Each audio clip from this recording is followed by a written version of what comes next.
नमस्कार आदित्य जी, बहुत बहुत नमस्कार। स्वागत है आपका। नमस्कार, वापस बुलाने के लिए धन्यवाद और आपके प्रणाम, आपके दर्शकों को प्रणाम। प्रणाम। आदित्य जी, यूएन में तो हमारे विदेश मंत्री एस जयशंकर ने कायदे से क्लास लगा दी डोनाल्ड ट्रंप की भी और शाहबाज शरीफ की भी। पाकिस्तान और अमेरिका का नाम लिए बगैर उन्होंने दोनों को बेनकाब कर दिया। हमारे पड़ोसी देश में पनपते हैं आतंकवादी और वो पूरी दुनिया को सप्लाई होते हैं, ये कहा उन्होंने यूएन के मंच से। जयशंकर जी तो आपको मालूम ही है, डजंट मिन्स वर्ड्स। और पाकिस्तान को धोना बहुत ही इंपॉर्टेंट था, या पाकिस्तान को समझाना बहुत जरूरी था। एक्चुअली दुनिया को समझाना बहुत जरूरी था। देखिए, पाकिस्तान के बारे में जो उन्होंने बोला कि किस तरह Pakistan is the main source of terrorism for the whole world, उससे अमेरिका को भी खतरा है। पिछले 2 हफ्ते पहले 2 पाकिस्तानी पकड़े गए थे यूटा में बॉम्ब ब्लास्ट करने के लिए। तो अमेरिका को पता लगना चाहिए कि उसको किससे ज्यादा थ्रेट है। और दूसरा, जो उनका जो उन्होंने एक स्पेसिफिक लाइन बोला, उन्होंने क्रेडिबिलिटी ऑफ यूएन, और उसमें बोला terrorism is a shared threat madam president, there must be much deeper international cooperation. तो एक्चुअली क्या है कि यूनाइटेड नेशंस के पास एक कॉमन टेररिज्म की डेफिनेशन नहीं है। अगर आपके चैनल के माध्यम से मेरे हिसाब में क्या आता है कि if a religion is used to promote to kill other innocent people of other faith, that should be declared as terrorism। बड़ा क्लियरली टेररिज्म का मतलब ही है religious killing of other people for conversion, for coercion, और साथ में इसका conversion भी उसमें डालना चाहिए। यूनाइटेड नेशंस ने अभी तक वो कॉमन डेफिनेशन बनाई नहीं, तो किसी को भी टेररिज्म बुला दिया जाता है। मतलब ये तो कन्वीनियंट हो गया, जैसे कि हम डीप स्टेट बोलते हैं ना, कन्वीनियंट ब्लैक बॉक्स। कुछ नहीं समझ में आया, उसके अंदर डाल दो, डीप स्टेट में डाल दो। बट ऐसा तो नहीं है कि deep state doesn't work without a brain. इसी तरह टेररिज्म भी चलता है। उनका स्पेसिफिक वर्ड्स था, when terror hubs operate on an industrial scale, when terrorists are publicly glorified, then such actions must be unequally condemned. Clearly था कि आप देख रहे हैं कि पाकिस्तानी आर्मी जनरल सलूट कर रहे हैं टेररिस्ट को उनके डेड बॉडीज के ऊपर, और वहां पे पाकिस्तानी झंडे में लपेटे जा रही है वो बॉडीज। तो वो तो पूरी दुनिया ने देखा है। लेकिन जस्ट बिकॉज वेस्ट जो है मीडिया कंट्रोल करता है पूरी दुनिया की, इसकी वजह से लोग देख नहीं पाते हैं व्हाट एक्चुअली हैपेंड। लेकिन अभी सोशल मीडिया का जमाना है, और भारत ने तो लाइव टेलीकास्ट करवाया पाकिस्तानियों से सिंदूर में क्या हुआ। Pakistani did the live telecast, not us. तो प्रूफ तो अब मांग भी नहीं सकते कोई भी, क्योंकि प्रूफ लाइव दिया गया है बार बार। उनका एक और लाइन था, the financing of terrorism must be choked even as prominent terrorist are sanction. अभी अमेरिका का हिपोक्रेसी देखिए। सीरिया का प्रेसिडेंट जोलानी, वो 2 सिर लटका के खड़ा हुआ है मारे हुए अमेरिकन प्रिजनर्स के। अब वो हाथ मिला रहा है मार्को रूबियो के साथ, खड़ा हो रहा है, यूनाइटेड नेशन स्पीच दे रहा है वो जोलानी। और प्रेसिडेंट ट्रंप टर्किश प्रेसिडेंट को बोल रहे हैं, तुमने क्या काम किया है, तुमने जोलानी को वापस लेकर आए। Just imagine the hypocrisy. अब वो प्रेसिडेंट ट्रंप, अभी उनके मुंह से तो निकल के उनके पेट में तो कुछ बात पचती नहीं है। वो ऐसा लगता है नहीं कि प्रेसिडेंशियल है, तो बोल दिया, सबके सामने बोल दिया, Erdogan is the man who did regime change in Syria. अब सोचिए इजराइल का क्या हालत हुआ होगा। आई नो कि इजराइल ने ही कोऑपरेट तो किया ही है, लेकिन अभी इजराइल के नेक्स्ट टारगेट पे अभी सीरियन प्रेसिडेंट रहेगा, तो उसको बचाने के लिए उसको प्रेसिडेंट बनाया बाय द वे। और अर्दोगान को उन्होंने शाबाशी दी कि तुमने मेरी मदद करी, तो मतलब पब्लिकली बोल दिया कि अर्दोगान भी तुम्हारा टारगेट है इजराइल। तो इसको ये देखा जाए, दूर तरह से देखें, अब इजराइल के पास 3 टारगेट है, एक है ईरान, दूसरा सीरिया, तीसरा अर्दोगान। और अर्दोगान बहुत सारे दूसरे देशों की भी ब्लैक लिस्ट में, including Bharat. But by the way उसने भारत को प्रेज किया, यू नो नोटिस दैट, उसने भारत को प्रेज किया क्योंकि भारतीय चिप्स खड़े हुए साइप्रस में। डर के मारे ना। डर के मारे, क्योंकि खड़े हुए साइप्रस में, और भारत ने चारों ओर से टर्की को कॉर्नर भी किया हुआ है। साइप्रस से किया हुआ है, फिर आर्मीनिया से किया हुआ है, अजरबैजान से तो भारत का दुश्मन ही है वो तो, प्लस उसके नॉर्थ जॉर्जिया से किया हुआ है, प्लस उसके साउथ ईरान से किया हुआ है।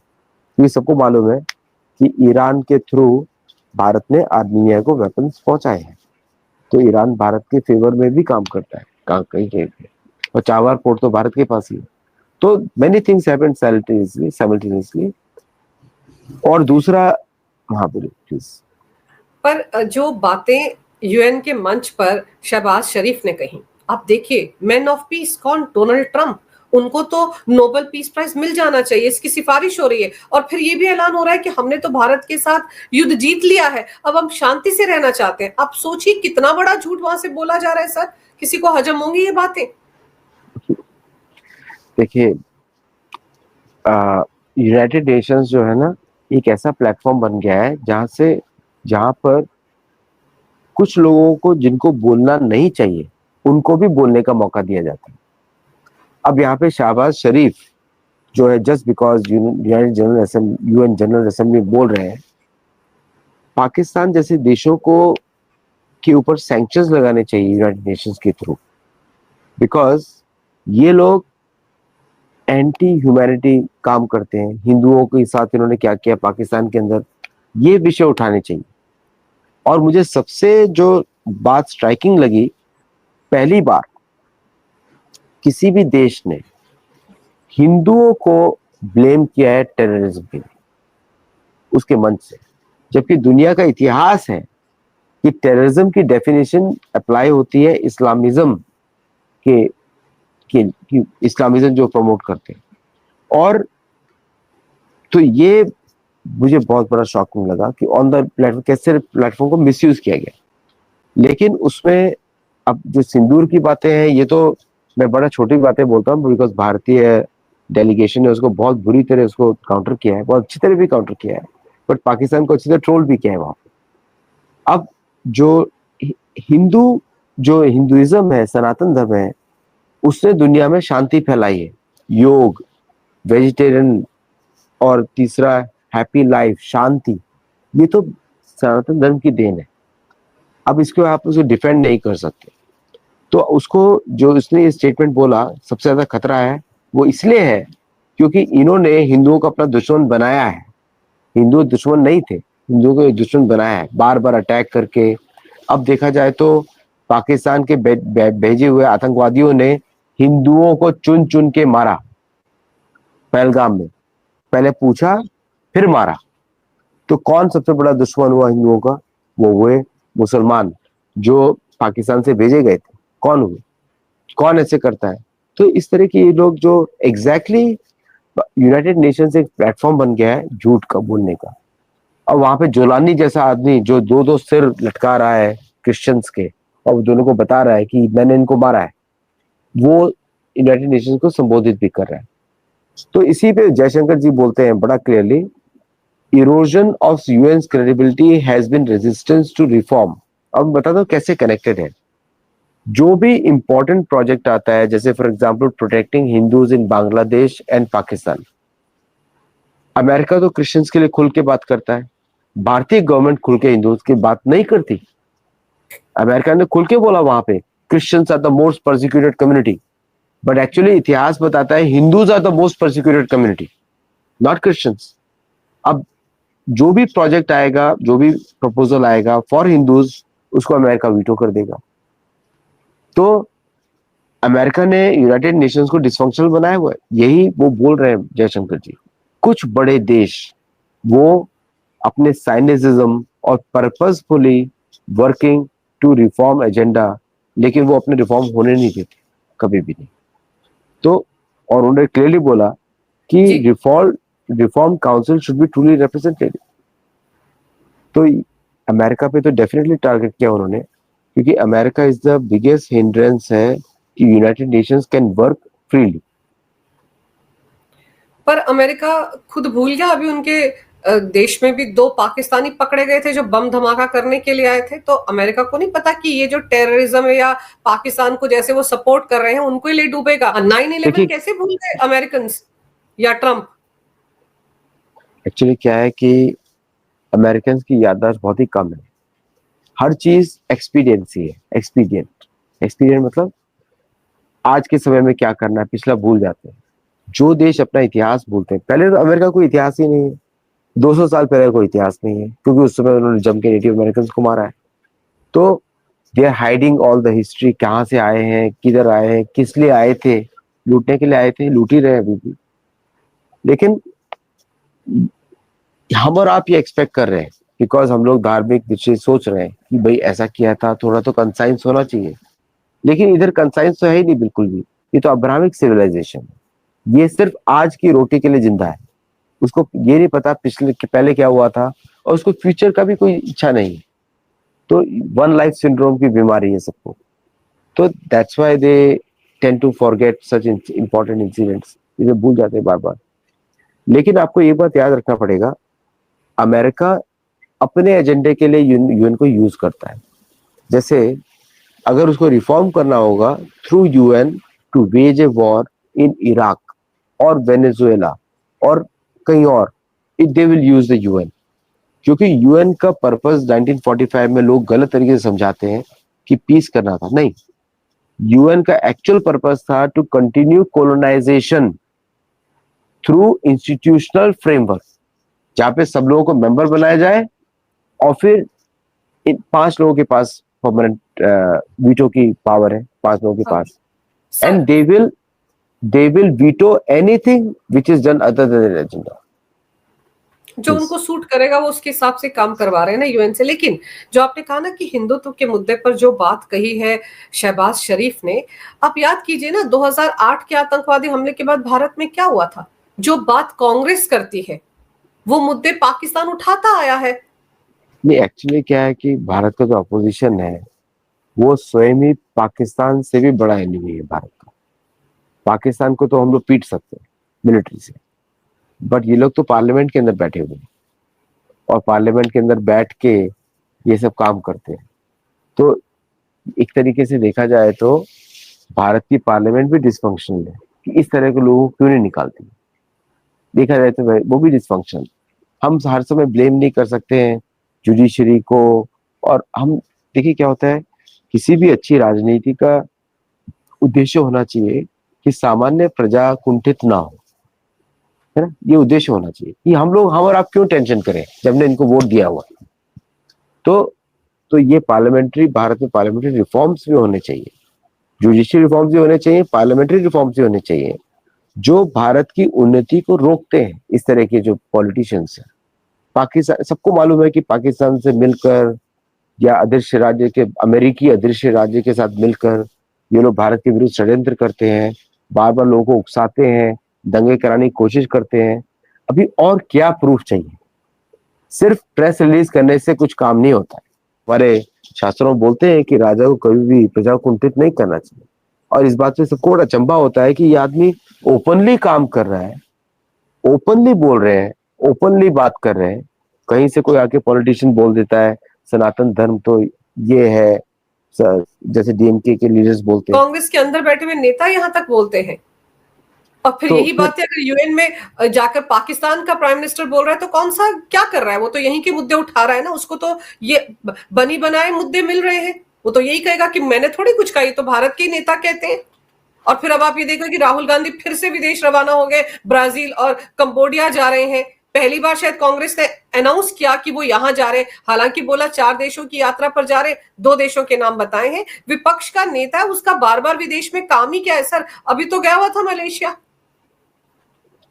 नहीं, ये तो अपने पर्सनल उसके लिए जा रहे हैं। एक्चुअली लीडर ऑफ अपोजिशन का जो टाइटल दिया, अगेन मेरे बात वही आ जाती है जो पिछली बार मैं आपको बताया कि आपको मालूम है कि क्या करता है ये व्यक्ति, सबको मालूम है।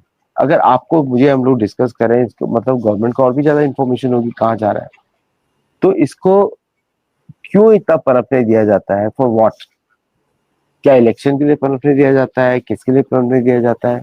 अगर ये लोग ऐसा बात कर सकते तो पाकिस्तान ऐसा बात कर रहा है तो क्या नुकसान है ना? अगर ये लोग ही ऐसा बात कर रहे हैं तो भाई पाकिस्तान के ऊपर क्यों टारगेट कर?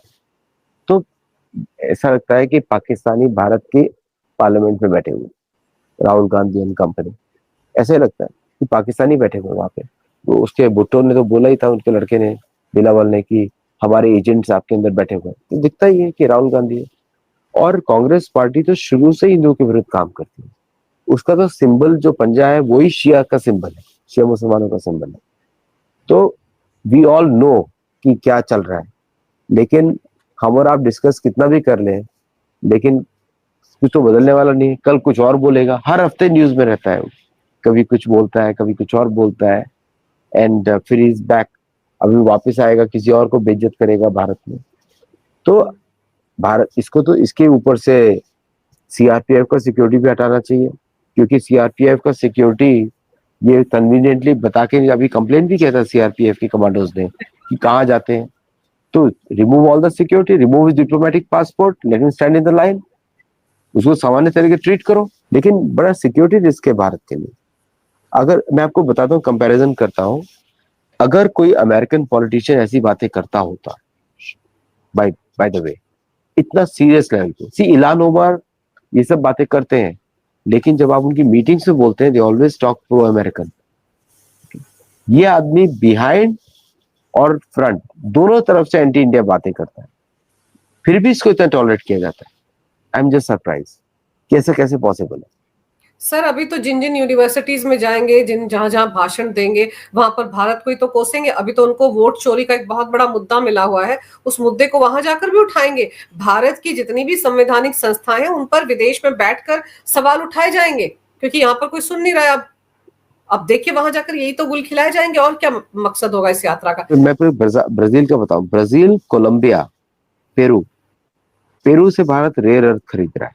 ओके, तो ये वहां पे जा रहे हैं, इसे सिक्योरिटी रिस्क हो भारत। कोलंबिया में ड्रग्स, सबसे बड़ा हब है ड्रग्स का, तो सिक्योरिटी रिस्क हो भारत। ये, इसको ना स्पेनिश आती है, ना इसको पोर्चुगीज आती है, ना इसको इटालियन आती है ठीक से। ये आदमी क्या बात करेगा? शायद अपनी गर्लफ्रेंड को मिलने जा रहा है कोलंबिया में, तो वो सबको वेरीफाई करना चाहिए। अब नो प्रॉब्लम, गर्लफ्रेंड को मिलो, कहीं पे भी मिलो, बट द प्रॉब्लम इज कि भारत की नेशनल सिक्योरिटी पे फर्क पड़ता है इस व्यक्ति की वजह से। लेकिन ब्रिक्स की बैठक भी हमारे विदेश मंत्री ने न्यूयॉर्क में ही ली है। अब सोचिए उससे क्या मैसेज गया है उस शख्स को जो सबसे ज्यादा ब्रिक्स से ही डरता है, डोनाल्ड ट्रंप। देखिए, very bold move by Jaishankar and Bharat. मैंने आपको बताया ना कि अब भारत पिटाई के मूड में आ चुका है, तो शायद उसमें राहुल गांधी भी एक्सपोज होंगे। देखिए, जयशंकर जी और लावरोव ने न्यूयॉर्क में बैठ के ब्रिक्स मीटिंग करके और G21 मीटिंग करके ट्रंप को G21 से भी चिढ़े, ट्रंप को ब्रिक्स से भी चिढ़े, और मल्टीलैटरल फ्रेमवर्क की ओपनली बात करके उन्होंने बात करें, इट्स ए मल्टीपोलर वर्ल्ड। तो भारत ने बड़ा स्पष्ट जवाब दिया है कि we don't need America to tell us anything. कुछ नहीं बताया हमको, हमको नहीं सुनना है। तो इसलिए पीयूष गोयल जी जल्दी वापस आ गए। पूरा डील, जो बात हो रही थी, डील शायद नहीं होगी, शायद हो भी ना, क्योंकि जरूरत नहीं है अभी। क्योंकि ये अभी तो 100% टैरिफ लगाया इसने उस पे ब्रांडेड ड्रग्स के ऊपर, जो कि यूरोप के लिए था। अब लगाएगा जेनेरिक ड्रग्स के ऊपर, जो भारत के लिए। और 350 मिलियन लोग कितना खाएंगे, ये तो सोचिए। 33 करोड़ लोग कितना खा सकते हो भाई? इसका मतलब ये कि अमेरिकन इकोनॉमी तो पूरी फेक डॉलर पे बनी हुई है। आप टन करके भर लो, कितना कंज्यूम करोगे? तो आई थिंक वो रियलिटी आने वाली है, the real economy versus inflated economy. और सारी वेस्टर्न इकोनॉमीज इन्फ्लेटेड इकोनॉमीज के चक्कर में आएंगी, बिकॉज यहाँ पे हर चीज cost of living is high, because सबको अपना मार्जिन बनाना है उसी प्रोडक्ट पे। और पिस्ता कौन है? The poor people. पॉवर्टी अगर रियल तरीके से कैलकुलेट की जाए, how many meals people can afford, तो वेस्ट तो सबसे पुअर कंट्री है दुनिया का, पूरा वेस्ट, जहां भी एंग्लो सैक्सन्स और सैक्सन्स। आप देखिए, अभी तो फ्री डॉलर के चक्कर में लोग रियल प्रोडक्ट्स बेच रहे हैं अमेरिका को। जिस दिन पता लगेगा कि अगर ये पेड़ का पत्ता भी दे देते तब भी चल जाता काम, उस पर लिख देते डॉलर, कि पेड़ से पत्ता तोड़ा, उस पर लिखा डॉलर, चलिए आप दे दीजिए मुझे सारा घर, वो भी चल सकता था। तो इस तरह का इकोनॉमी है, काफी आर्टिफिशियल है, और शायद इसका रियलिज्म किक होगा थोड़े सालों के बाद। लेकिन आदित्य जी, अब जब डील नहीं हो रही है, आप कह रहे हैं कि जेनरिक मेडिसिन पर भी अमेरिका टैरिफ लगाने वाला है भारत के खिलाफ, और हमारे कॉमर्स मिनिस्टर पीयूष गोयल वापस भी आ गए हैं, क्या लगता है अब अगला स्टेप क्या होगा? क्योंकि डोनाल्ड ट्रंप टैरिफ और सैंक्शंस लगाकर तो थक ही चुके हैं। देखिए क्या है कि उन लोगों को लग रहा था कि H1B का डरा के भारत मान जाएगा उनके सब डील्स के ऊपर। भारत ने बड़ा क्लियरली बोल दिया वापस आ जाओ सब लोग, okay we don't want to put a deal. तो सारे पैतरे उनके फेल हो गए। अब आए जेनेरिक ड्रग्स के ऊपर। अब जेनेरिक ड्रग्स के ऊपर अगर वो टैरिफ लगाते हैं, 100% टैरिफ लगाते हैं, या बोलते हैं कि मैन्युफैक्चरिंग अमेरिका में हो, कैसे करेंगे मैन्युफैक्चरिंग अमेरिका में? सेम पिल, अभी जैसे दो भारत की बड़ी कंपनीज है, सन फार्मास्यूटिकल्स और एक और है, ये दोनों कंपनीज अमेरिका में मैन्युफैक्चर करती है, और ये भारत के ही प्लांट्स हैं, ओन्ड बाय दीज कंपनीज। तो ये जो कंपनीज जो ड्रग्स अमेरिका में मैन्युफैक्चर करती हैं, क्या अमेरिकन अफोर्ड कर पाएंगे? नहीं। द कॉस्ट वो 200 से 300% ज्यादा होगी। तो जो एक्सेसिव प्रॉफिट माइंडसेट है अमेरिकन कॉर्पोरेशन का, इसलिए मैं बहुत ही अपोज करता हूं कि भारत में अमेरिकन इंश्योरेंस कंपनीज नहीं आनी चाहिए, क्योंकि जैसे वो इंश्योरेंस कंपनीज आएंगी वो भारत में सामान्य लोगों के लिए ड्रग्स को बहुत इंक्रीज कर देंगी। तो FDI जो 100% अलाउ कर रही है भारत में, वो भारतीय प्रीमियम लेकर भारतीयों को और या हॉस्पिटल्स का पूरा बिजनेस खत्म कर देंगे। फिर doctors become the employ of the insurance companies, not for the patient, जबकि डॉक्टर का फोकस होना चाहिए पेशेंट पे, not to the insurance company. But उसको पैसे चाहिए, so he has to comply with insurance company norms. ये बहुत बड़ा करप्शन है, और इसकी वजह से ये ड्रग प्राइसेस हाई रहती है। और दूसरा एक है हिपा लॉ। तो मैं कितने सालों से अमेरिकन को बोल रहा हूं कि उसको हटाओ, बिकॉज हिपा लॉ की वजह से the cost of and user care increases बहुत बढ़ जाती है।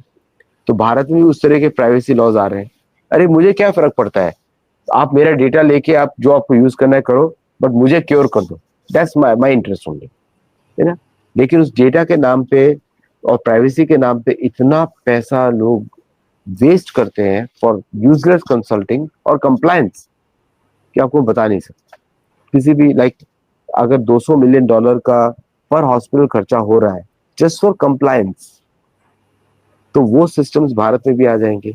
तो जी, ये जो पूरा सिस्टम है ड्रग्स का, इससे देखिए हम लोग को ऐसे नहीं सोचना है कि इससे अमेरिका को नुकसान होगा। वी डोंट केयर अमेरिका आपको हो या ना हो, हमको अपनी मेडिसिन बेचनी।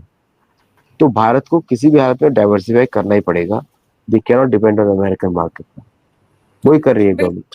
भारत डाइवर्सिफाई कर ही रहा है, इसीलिए न्यूयॉर्क में बैठकर हमारे विदेश मंत्री ब्रिक्स देशों की विदेश मंत्रियों की बैठक ले रहे हैं, और मैसेज साफ जा रहा है।